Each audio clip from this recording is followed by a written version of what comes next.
When governments borrow beyond the capacity to repay, which clearly we've done, right? We have so much debt. There's no way the U.S. government can tax Americans enough to repay it, especially when we're so broke ourselves, right? And so there's only two choices. Once you recognize that the debt can't be repaid, then it's going to be defaulted on. And there's two ways that governments default on their debt. One is to away or default. Yeah, one is to be honest and say, hey, we can't pay, and we're not going to give you, your Social Security benefits. We're not going to repay this bond. You're out of luck, right? You screwed up. You trusted us, right? John Belushi. You be honest with it.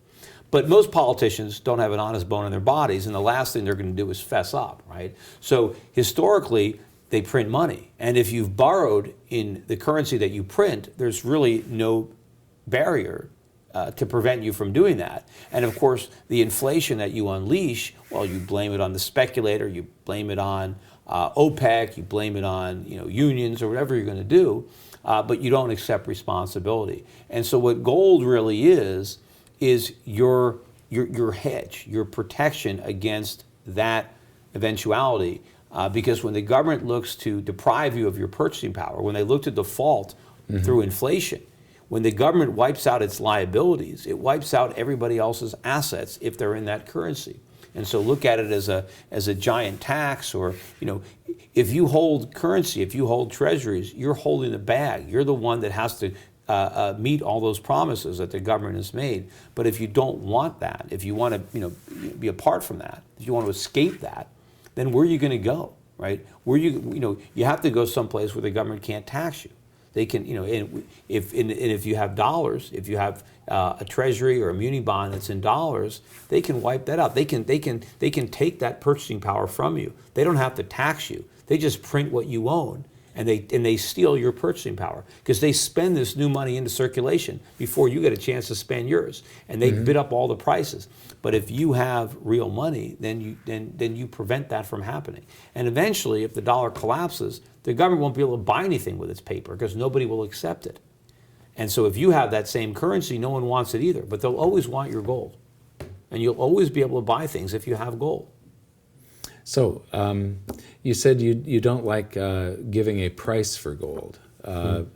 And neither do I. People will always ask me what the price is, and sometimes, I'll say, well, if it rose to meet the base money supply, like it did in 1934 and like it did in 1980, it would just be history repeating, and we'll have $13,000 gold. Yeah. If it overshot, like it did in 1980, we'll have $22,000 gold. And that's a moving target, though. If they do, when they do QE4, that's going to go up. Oh, and then they do QE5 and QE6. Look, but the Dow gold ratio, I know that gold should outperform stocks, but we're at 15 right now. I think it goes closer to 1. I do too. I think it could go to 1/2, which means 30 times the performance of stocks. I don't know that it goes to 1/2, but it might go to 1 or 1.5. Because it got down to about 1-to-1 in 1932, and it got down to about 1-to-1 in 1980. So during times of economic, it was 2-to-1 in 32.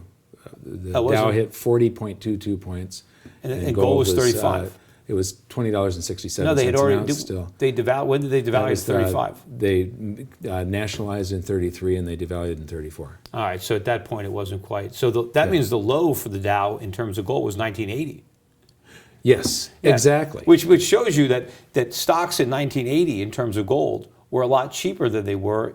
Even at the bottom of 1932. And into stocks. Yes. And I'm sure that hopefully that time will come again. Yeah. But there is no ceiling to the price of gold because there's no floor to the value of the dollar. I love that. Yeah, it's a beautiful statement. Now people get it when you say that. But I mean, when you talk about how high can it go? Well, what's the price of gold in Zimbabwe dollars? Right. How high did it get? How many zeros did you have to put at the end of that? What was the price of gold in Weimar Republic, Germany? So you don't even know. Trillions, zillions, whatever the number that comes after that is. So there is no limit to where it could go. By the time they came out with the Renton mark, with the exchange rate from the paper mark to the Renton mark, it was $87 trillion an ounce. The price of gold? Marks an ounce, I'm sorry. 87 trillion marks an ounce is where it. Yeah, so if you were sitting in some German cafe and in 1920, someone said, well, where do you think the price of gold is going to go? And you came up with how many trillion marks? Right. I mean, nobody could come up with a price target like that. Right. But that's what happened, because, it ran out of control. And I just like to say that it should buy X amount more real estate, and it should buy X amount more stocks based on these historic ratios. But the one thing, look, our politicians and our bankers are no better than the German politicians or the bankers were. Right. Maybe they're more arrogant, but they have no more control of this system, and it's gonna run out of control. They think they have everything covered. They think they can control this. Like you hear the Fed say, yes, if inflation starts to pick up, we have the policy tools. No, they don't, because they can't use them. Because if they raised interest rates to fight inflation, we'd have a worse financial crisis than '08, and they don't have the stomach for that. They didn't have the stomach for it then. So it's all a bluff, but the market eventually is going to call their bluff. I absolutely agree. Now we're going to talk about what you can do to protect yourself in this environment. And Peter had some, we were talking about gold potentially basing here. Well, I think it's been building this base now for a couple of years, and you'll notice, every time we get down below 1,200, people start saying, this is it, it's going to collapse, gold's going below 1,000.